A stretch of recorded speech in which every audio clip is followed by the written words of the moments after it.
Are you ready for an unforgettable, unbelievably chaotic, and dramatic week?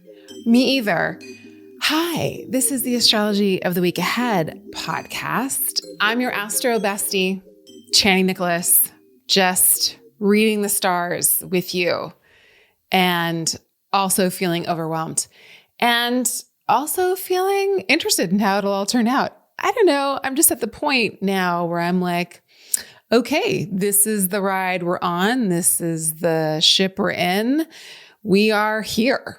And every week feels like it's going to be some new big adventure, if you will. This week, we have a big, huge, chaotic full moon in Leo. It's chaotic because it's sitting in an exact, like within a degree square to Uranus. Uranus is a planet of upheaval and change and awakenings and truth-telling. And it really can spur us into action because things get jostled around. It does feel like earthquake, shaking us awake type of energy. So there's definitely something here that's loud because it's a full moon in Leo. And Leo knows how to what? Get attention. It knows how to be cute. It knows how to be charming. It knows how to be alluring. It knows how to both project light and stand in the best light possible. I mean, it's very talented. It is a sign that will get attention. So a full moon in Leo is like, hey, let's pay attention to something. Now, it's a full moon in Leo in this exact square to Uranus. So it feels like a moment of extreme situations that are built to last. This is happening in fixed signs. Fixed signs are sturdy and they're confident and they're steady in a way. So they don't break from, they don't change, they don't leave the movie early, even if it's horrendous. They stick it out. You know what I mean? So there's something that is lively and there's something that is, yes, about change, but change in a fixed type of way. It's going to cause a lot of friction. And again, it's going to be loud. Uranus is loud and fire signs are loud. So the moon, the full moon being in Leo, the fire sign, right? Because it's ruled by the sun, which is just a big ball of fire. And square Uranus, the planet that is like a jackhammer, it's just really loud. And so if the jackhammer earthquakey energy is fixed, then it's going to drill down into a certain scenario or situation and make a point. So Leo is definitely about leaders. And it's about our own leadership, right? It's about coming into our own sense of leadership. It's about waking up to our own leadership.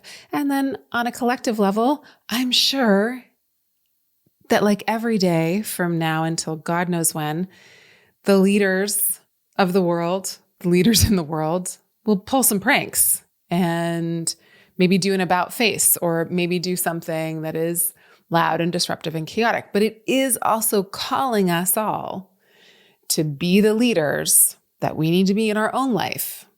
Because we can sit around and have a lot of opinions and complaints about how people are leading a nation, a city, a company, a school, a whatever. Then that's might be very, yes, on point and great point, and we need to do something about that. And then it's how we lead in our own life and lead in our own selves and lead in each and every moment that matters. That's the only place we have control and it's the only place we have power. And that's what Leo teaches us because Leo is about leadership. It's about being a leader. It's about being the one who's, shining and pulling focus. So beat by beat, this is how the astrology goes. On Sunday, just on the 9th of February, we had the Mercury Sun Cazimi, which is a moment of insight. And that Cazimi is square Uranus. So on Monday, Mercury makes a square to Uranus. and gives us some kind of breakthrough or unsettling news or some kind of announcement that upsets the status quo or upsets our plans or changes everything. And again, on Tuesday, the sun makes that same square to Uranus because the sun and Mercury are together and they're making the square, but it's exact Monday and Tuesday. Monday with Mercury, Tuesday with the sun. And then the 12th, Wednesday, is the full moon. So we're just from Sunday the 9th through to the 12th, we're just in this like really electric moment where it feels like everything is really alive, like there is a very wild windstorm of communications, of announcements, of breakthroughs, of maybe some truths being revealed, punctuated by the full moon, pulling focus in a very dramatic way. Now, the last time we had something happen in Leo that was really important was Mars stationing retrograde. Mars stationed retrograde on December 6th. And not sure if you remember 7,000 years ago, which was December 6th. That's how it feels at this point. But that's when Luigi Mangione entered the scene and all of the things that transpired with him happened. And it was a lot of things, obviously. I was really kind of like wowed by the astrology because it was Mars stationing retrograde in Leo, a really flashy sign. And Mars is a planet that punctuates and that punctures and that is about violence and is about something harsh, right? Or challenging or life-threatening. So the situation that occurred was what it was. And also the flurry of attention that he got and the kind of like mythic nature that his story took on and the ways in which everyone was very enraptured by how beautiful he is and how magnetic and how dramatic the story was and all those things. So that was the last thing that was really big that happened in Leo. This is the next thing. Now, it's not as big because we have a full moon, like astrologically speaking, it's not as rare, I should say, because we have a full moon in Leo once a year. But that was a big thing, and this is a loud thing, we should say. I'm going to say.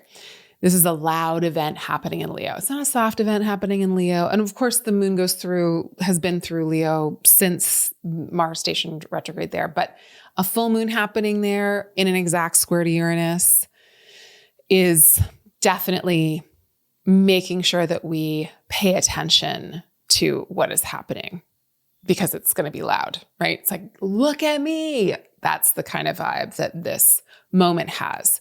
So I don't know if there'll be something that circles back to what was occurring in the beginning of December, either in our personal lives or in our collective situations, stories, the unfolding events of the world, or if this will be like another moment that just feels really magnified for all of us. But it does look like the circus is back in town. The drama is drama-ing, and the people that like to pull focus will be. And it's about how we want to pull focus and what we want to pull focus towards and how we want to shift attention. On Friday, the 14th of February, heart emoji, Mercury will move into the very poetic, very delusional sign of Pisces. No offense, Pisces, but Mercury is said to be in not only its detriment here, but also its fall. So this is not good for facts and data like Sunday and maybe even Monday and Tuesday are, we could say. Like we go from like really clinical, scientific, intellectual communications into poetry. So we're into myths, we're into poetry, love it. We're into the dreamscape. We're into very like David Lynchian type of communications with Mercury in Pisces. Okay. I'm going to transition now. I'm going to transition to the part of the program that is about like, ask me anything. And I want to talk about a question that came in about this Mars retrograde. And I want to say this: for the next month, 4 weeks, Mars is basically hanging out at the same degree. And the degree is 17-ish degrees of Cancer. Mars is going to slow all the way down. It's going to station direct next week on February 23rd.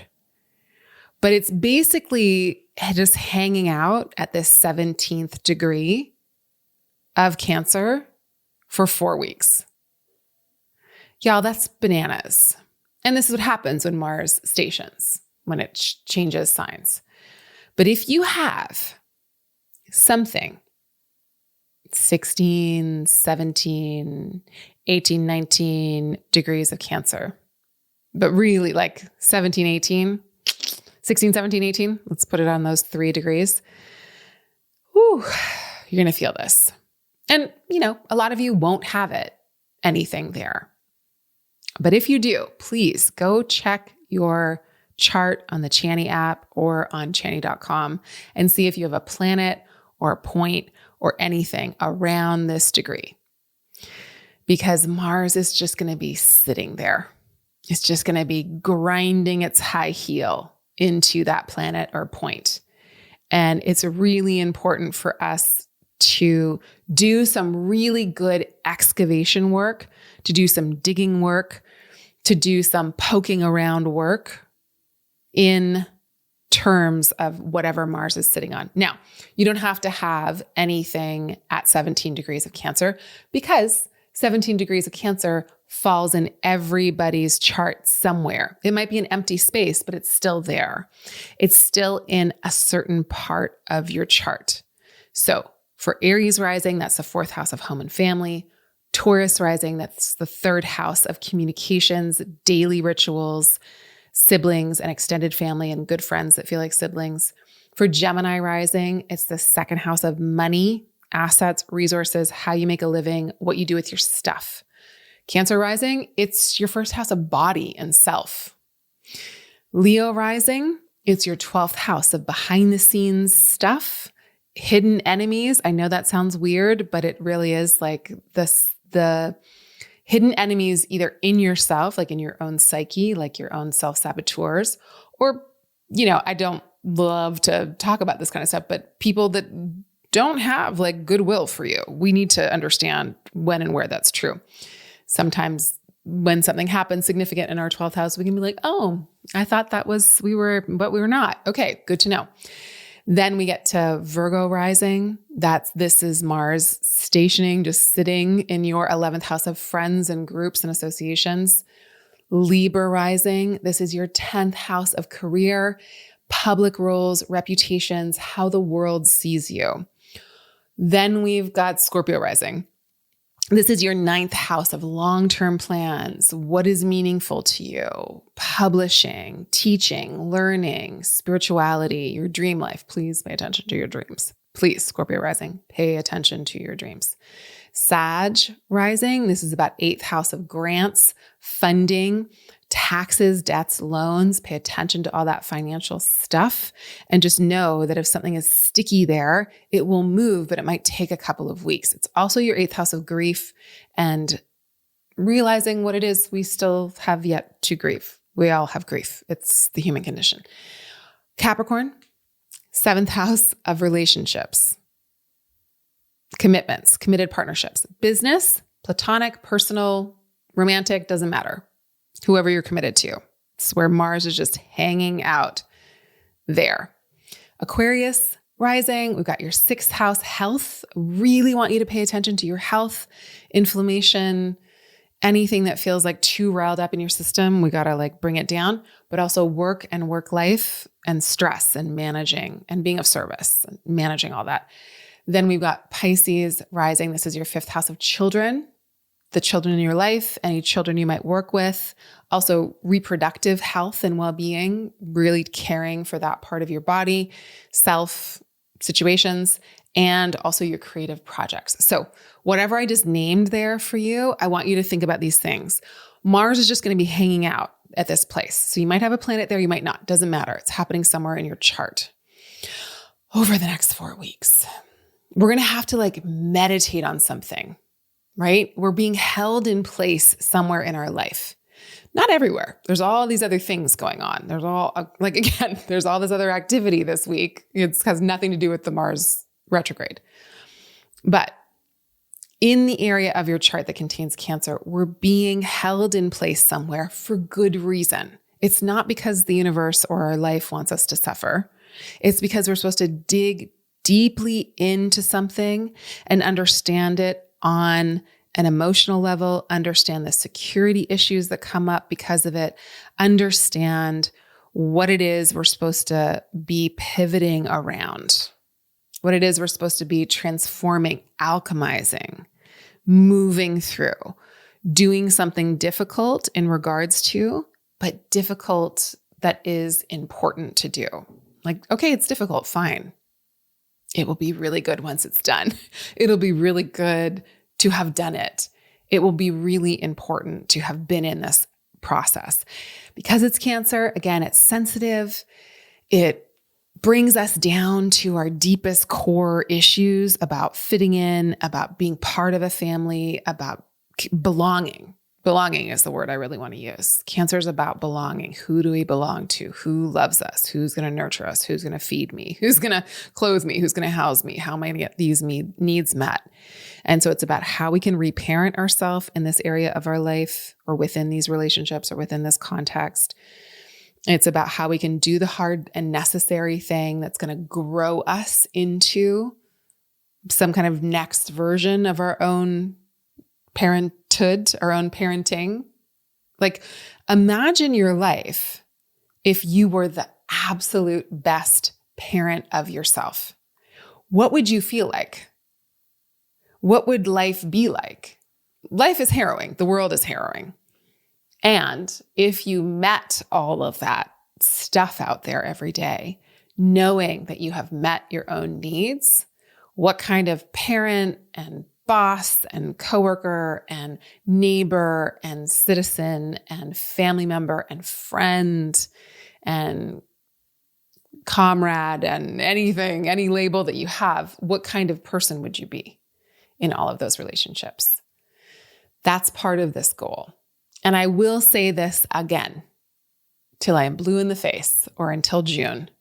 The hard things that we do right now in the area of our chart that contains Cancer or in regards to the area of our life that connects with the part of our chart that Mars is retrograding through, we're going to be so happy we did that work come June. Because come June, the opposite thing happens. As hard as this is right now, come June, we're going to get a lot of blessings. And I think it's tied to the tough stuff that we do right now.